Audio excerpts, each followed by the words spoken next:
Hello YouTube, it's Silver Edge Dave coming to you from the comic room. It is Friday morning. What a great day.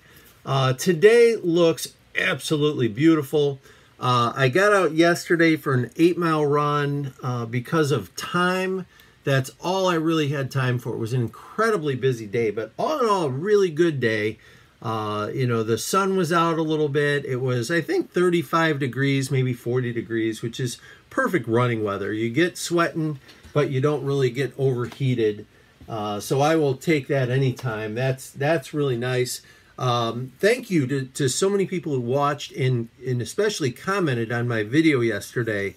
I was talking about collecting and runs versus keys and where the hobby is, and I was trying to get a feel for who's out there. So I'll give you my opinion on it. Is I think there are tons of unseen run collectors. I think there are so many guys that are out there and they are killing it attacking runs. It's very fun. You can stay focused on it. But I just don't think those people are making videos. I think right now the videos that get the most attention are the videos that show off the key books, okay? And for example, if I put this book in a thumbnail or I put this book in a thumbnail, well, this video is going to get the most views, okay? Even though, in my opinion, this is a much cooler book. This is a great one. We love Perez. This is a great book to own. It's not an expensive key, very affordable. But if you see two thumbnails on a YouTube video, I think the vast majority of people are going to roll this direction. Okay, and this might be the thumbnail for the video, by the way. I just think that the success of videos, in my experience, the thumbnail does matter. Now, I don't do big flashy thumbnails, but if you throw a big book on a thumbnail, it's just going to get more views. And I think that's how it is in the community, that a lot of the people making videos are attacking those key books. And so we see more of that. So we get the feeling that there's more of that out there. In reality, I think it's the other way. I think there are still run collectors out there. It's affordable. It's a nice way to focus. And I think Hialeah commented on the video yesterday that it's really exciting when you're in the hunt to track down a run. So, I'll talk about some of the responses to that video, but I'm going to show some books. This is part of the Inheritance collection. This is Wonder Woman, April of 1966. This is number 161. Very cool cover. It's a, low-grade book, but Wonder Woman specifically does not come around all that often. So anytime I can get my hands on old Wonder Woman books, I love it. And these aren't all old, but I love seeing them. It seems like the Wonder Woman books did get read to death. Okay, so this is July 1966, number 163. Great go-go check cover, by the way. Bad Avenger commented on the video yesterday. He talked about how he used to be always a run collector. In the modern era of YouTube, he went off on a different tangent for a little while, and he talks about the importance of refocusing, stepping back and refocusing. This is number 165, also a go-go check cover. And this one's also a low grade, but very cool. And it has his date stamp on it, okay?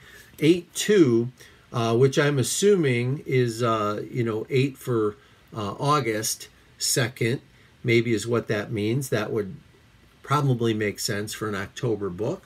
But I like that, the way the date stamp is. It's so dark, and the 8's a little blurred, but that's okay. And it's right there, front and center, loud and proud, right? So there we go. Some of the books that are low grade, they might have a small interior defect, or maybe the rear cover, in a lot of cases, the rear cover took some abuse, but the front covers are still very, very nice looking. This one is number 193, okay, and it came in doubles. And I really, really like this book. I really like the cover. These are both mid-grade plus. They're both in good condition. I'm happy with them. They're 15 centers. Wonder Woman. I don't know if I said it's from March, April 1971. And so always happy to see two of them. I think King of Comicdom, he commented on the video yesterday, and he said, you know, maybe we're a dying breed. The people that collect runs. Now, he and I think there's some other people out there, we're opportunistic in our collecting. That means we'll go after anything. It's hard for me to focus in on one thing, because the next thing that comes along, I love it. Just like I love these Wonder Womans. This is October, November 1976, number 226. Okay, so this jumps forward a little bit. And what we have a mid-grade plus, and then we have a high grade. And, you know, Alex Comic Quarter the other day had a killer haul with ASM run, and there were a lot of multiples. And typically for that time period, you had a reader copy, and then you had the keeper copy. That was, I don't want to say a little more special, but, you know, one got read, one didn't get read. And so the condition is better on that. So happy to have both of those. These are 30 centers. Very nice to have. Silver-haired Bronze Age Babe commented that she is a run collector. And she has some keys, but they're beat up. And that's similar along the lines to what Metarog had said. It's like, hey, I'm a run collector. Fortunately, those runs have keys in them, and the keys, you know, are worth more now, but they weren't worth more when I bought them. And that's a nice thing. You know, when we take a tour of this room, you're seeing a lot of big books that are big buck books now, but they weren't big buck books back then. And so we put those up. They're nice to look at. I'm proud, honestly, so humbly proud to have these types of books in my collection. And I just tend to look at them and say, wow, but that doesn't mean I don't like digging into the long or short boxes and seeing the other stuff. This is December 1976, January 1977, number 227. And it's, I didn't read it. It's a Judy Garland tribute issue. And so there you go. And that's a mid-grade. All right, let's see. We've got 231 from May of 1977. This has a JSA app appearance on it. And so I don't know if that's really special at all. It's a upper mid-grade type of book. And that's good. You know, in Metarog, in his comment, he also mentioned that there's, you know, a lot of nostalgia. And once you've been playing for, you know, in his case, 4 decades as a collector, you know, you see a lot come around. And that's one of the nice things about being a run collector, is you become familiar with the subject matter. This is June of 1977, number 232. Another JSA app in that one. Is that the same book? No, that was the next one. So it was two books that they were in. September of 77, this is number 235. And this one's maybe an 8 or a 9. I would say that's a great looking book. Everything is correct on it. Couple little flaws, but for the most part, that's a clean book. Happy to see that.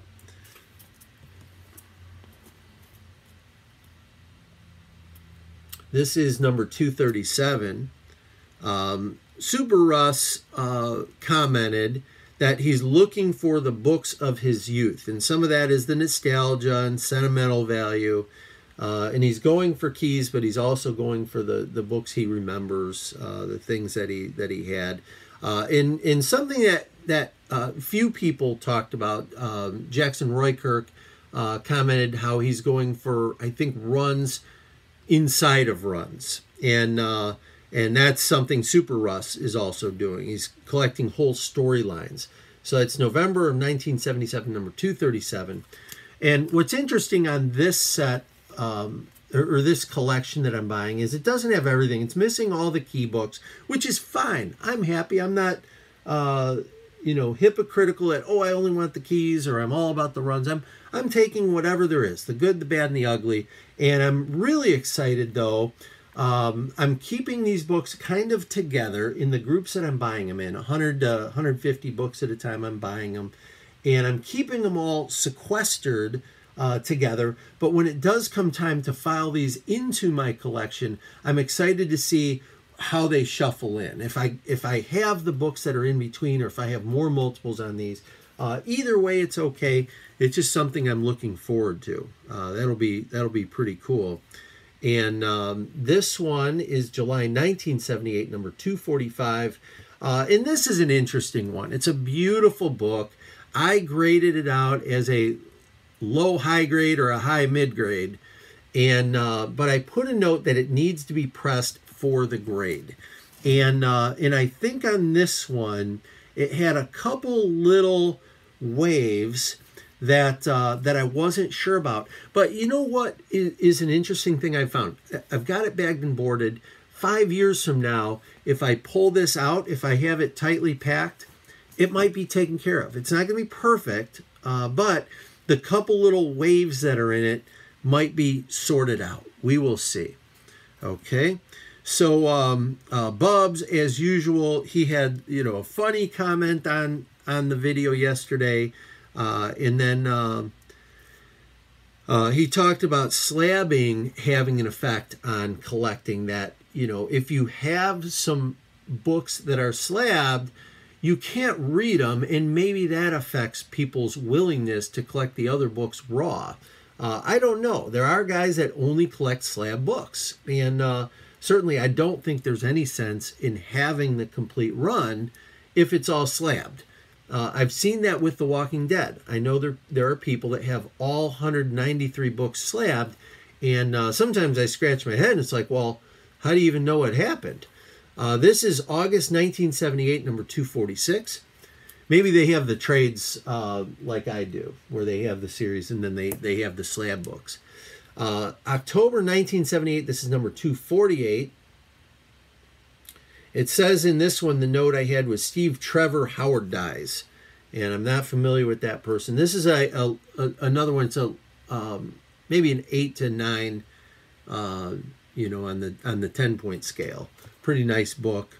Christopher Joy, I've really been enjoying his comments lately. He's an old-time collector, and I think he had gotten rid of a lot of his collection, and now what he's working on is like the Amazing Spider-Man 1 to 150, Daredevil 1 to 20, and then some other books that he's going to attack the stuff that he had originally. And he commented about the books that have great covers and art, and it's really exciting. If you are recollecting stuff from your youth and you see those books again, man, it is just a great feeling. December 1978, this is number 250. Got a few more of these. This one. Okay, here. This is a really exciting one. This one is January 1971. 1971. So, this goes back a while. And what we have here, I showed off the other day, Action Comics and in Superman, where they had some of the Whitman variants, which were very low print runs.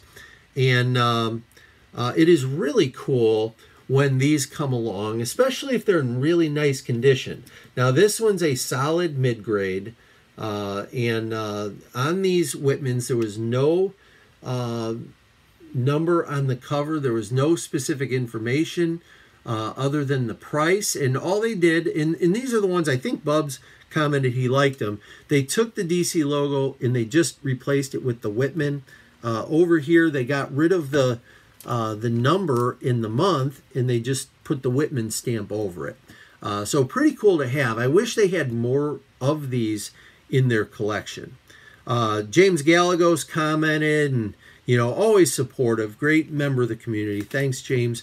Scott Lost commented. Now, Scott Lost, I am not a wrestling fan. I don't watch wrestling, but apparently Scott Lost was a professional wrestler, or maybe still is a professional wrestler, but he's a comic creator, and he's been knocking out X-Men 1 to 20, which he just completed. Very exciting unboxings. And he had posed the question, do I continue to knock out the X-Men run, or do I move on to something else? And and I commented back to him that really you just have to follow your passion. If you're doing it because of what other people think, then I think that is a mistake. Do it because you're passionate about it, and you got to mark it out and make a plan. YouTube confuses things. There's so much great stuff to go after. You really need to make the plan that's right for you. That's number 252. We have doubles on 261. And in this case, we have a higher grade copy, and then we have a low grade reader copy that I don't know what specifically is wrong with it, but it didn't warrant a board. Oh, there's some writing on the cover. Really, it's a complete book. It's in nice shape. It's just there's some writing on the cover. The back has a little bit of damage, and so I just stuck it in a bag. Okay, so that's what it warranted. Let's see, Luther Manning, he commented on here, and then I asked him a question, and actually he just commented back in real time. I think there's several runs that are historic and important to the hobby, and I just don't want to own them anymore. I asked him if there's runs within the runs he'll go after, and he had a lot of great stuff, so he's made a transition in his collecting. Maybe it's a place we all need to go eventually. And this set of books here, these are all going to be the newer series Wonder Woman. Okay, and I'm going to close this video out. 62, 64, 65, and 66, okay, are in there. So I'll show those while I'm finishing up. So anyway, that was his thoughts. Thomas Gray had commented, hey, if you stopped buying new books, you're not missing a whole lot. And he said, funny enough, he said maybe the new artists need to pick up a copy of Stan Lee's book, How to Draw the Marvel Way. And that just cracked me up. And Bill McLean commented on there, and I appreciate you, Bill. And I hope I didn't miss anyone who commented. I really, really do appreciate it. And I thought I'd show some more books that are out of the ordinary. That's how this collection is, so there'll be more of these to come. Guys, it's 17 minutes, way longer than I wanted to go, but I wanted to thank everyone who watched, everyone who subscribes and is part of the channel. I so much appreciate you, and thank you so much. Silver Age Dave, wishing you the best. And remember, be good. Santa's watching. Silver Age Dave is out.